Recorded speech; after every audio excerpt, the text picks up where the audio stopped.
Hi, എല്ലാവർക്കും നല്ലൊരു ശുഭദിനം നേരുന്നു. ഇന്ന് നമ്മളൊരു ഹെൽത്ത് വീഡിയോ ആയിട്ടാണ് വരുന്നത്.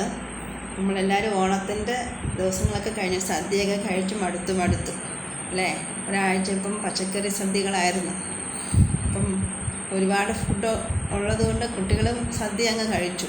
ഇനിയിപ്പോൾ എല്ലാവരും നോൺ വെജിലേക്ക് തുടങ്ങി. അപ്പം നമ്മൾ നോൺ വെജ് കഴിക്കുമ്പോൾ എപ്പോഴും ശ്രദ്ധിക്കണം. അതിൻ്റെ ഒപ്പം തന്നെ സാലഡുകൾ കഴിക്കണം, കുട്ടികൾക്ക് കൊടുക്കണം. നമ്മളും വലിയ ആൾക്കാരും കഴിക്കണം, പച്ചക്കറികളും കഴിക്കണം. അതുപോലെ കുട്ടികൾക്ക് ഡെയിലി കുറച്ച് തൈര്, ഒരു 50 ml, ഒരു 20 ml, ചുരുങ്ങിയത് ഒരു 20 ml എങ്കിലും തൈര് അവർക്ക് കൊടുക്കണം. അത് വൈകുന്നേരം ഒരു 6 മണിക്കൊക്കെ മുമ്പ് കൊടുക്കണം തൈര്. 6 മണി ശേഷം കഴിഞ്ഞാൽ തൈര് കൊടുത്ത് നമുക്ക് തൊണ്ടയ്ക്ക് പ്രശ്നങ്ങളും ചുമയൊക്കെ വരും. അപ്പോൾ തൈര് കൊടുക്കുന്ന വഴി നമുക്ക് കാൽസ്യം കിട്ടും, വൈറ്റമിൻ ഡി കിട്ടും. അതുപോലെ കുറച്ച് വെയിലത്തൊക്കെ പിള്ളേരൊന്ന് ഓടിക്കണം, വൈറ്റമിൻ ഡി ഒക്കെ കിട്ടണം. ഇച്ചിരി എക്സർസൈസൊക്കെ ചെയ്യണം, കുട്ടികൾ ശരീരമൊക്കെ ഒന്ന് വേർക്കണം. അപ്പം എപ്പോഴും നോൺ വെജ് കൊടുത്ത് ശീലിപ്പിക്കരുത് കുട്ടികളെ. വെജിറ്റേറിയൻ ഫുഡും കൊടുക്കണം. അപ്പോഴേ അവരുടെ വൈറ്റമിൻസിൻ്റെ ഡെഫിഷ്യൻസി ഇല്ലാതെ അത് ബാലൻസ് ചെയ്ത് പോകത്തുള്ളൂ.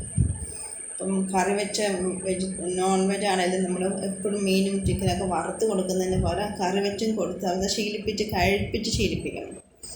അതുപോലെ പയറുവർഗ്ഗങ്ങൾ കൊടുക്കണം. ചെറുപയറാണെങ്കിൽ നമ്മൾക്ക് ഏറ്റവും കൂടുതൽ കൊടുക്കണം കുട്ടികൾക്ക്. ചെറുപയർ കൊടുക്കണം, രാജ്മ പയർ കൊടുക്കണം, മുതിര കൊടുക്കണം, വൻപയർ. അപ്പോൾ അതൊക്കെ കുട്ടികളെ ഇടയ്ക്കിടയ്ക്ക് അവർക്ക് മടുപ്പ് ഉണ്ടാക്കാത്ത രീതിക്ക് ഇടയ്ക്കിടയ്ക്ക് അതൊക്കെ ഉണ്ടാക്കി കൊടുക്കണം. അപ്പോഴേ കുട്ടികളുടെ ആരോഗ്യം നല്ല രീതിയിൽ ഇരിക്കുള്ളൂ. അതുപോലെ വണ്ണം ഓവറായിട്ട് വെക്കാതെ കുട്ടികളെ ശ്രദ്ധിക്കണം.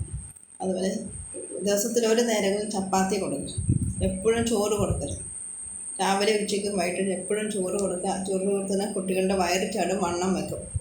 ഇപ്പോൾ ഒരു നേരം ചപ്പാത്തി കൊടുക്കും, വൈകുന്നേരത്തെ ചപ്പാത്തി കൊടുക്കും. അതൊക്കെ ആരോഗ്യത്തിന് നല്ലത്. അപ്പം കുട്ടികൾക്ക് പഠിക്കാൻ കൂടുതൽ ഉന്മേഷം കിട്ടും. അവിടെ എനർജറ്റിക് ആയിട്ട് ഓടി നടക്കും, കളിക്കും, ആക്ടിവിറ്റീസ് ചെയ്യും. അപ്പം എല്ലാ ഭക്ഷണവും കഴിപ്പിക്കാൻ കുട്ടികളെ ശീലിപ്പിക്കണം. അവർക്ക് വേണ്ടാന്ന് അവർ ചില സമയത്ത് കുട്ടികൾ പറയും, ആ ഭക്ഷണം വേണ്ട, ഈ ഭക്ഷണം വേണ്ട. പക്ഷെ അതൊക്കെ കുറച്ച് ആണെങ്കിലും അത് അവരെ കൊണ്ട് കഴിപ്പിക്കണം. നമ്മൾ കഴിച്ച് ശീലിപ്പിച്ചെങ്കിലേ അവരെല്ലാം കഴിക്കാൻ തുടങ്ങത്തുള്ളൂ. അത് ഇലക്കറികൾ കൊടുക്കണം. വൈറ്റമിൻ എ ഒക്കെ കിട്ടണമെങ്കിൽ ഇലക്കറികൾ കൊടുക്കണം. അപ്പം ഇന്നത്തെ നമ്മൾ ഹെൽത്ത് വീഡിയോ കഴിഞ്ഞു. അടുത്തൊരു ഹെൽത്ത് വീഡിയോ വരുന്ന എല്ലാവർക്കും നല്ല ശുഭദിനം നേരുന്നു. അപ്പം നമ്മുടെ ചാനൽ MK കുക്കിംഗ് റെസിപ്പീസ് നമ്മളെല്ലാവരും സബ്സ്ക്രൈബ് ചെയ്യണേ. അതുപോലെ ലൈക്കും ഷെയറും ചെയ്യണം, ബെൽ ബട്ടൺ ഞെക്കണേ. അപ്പോൾ താങ്ക് യു.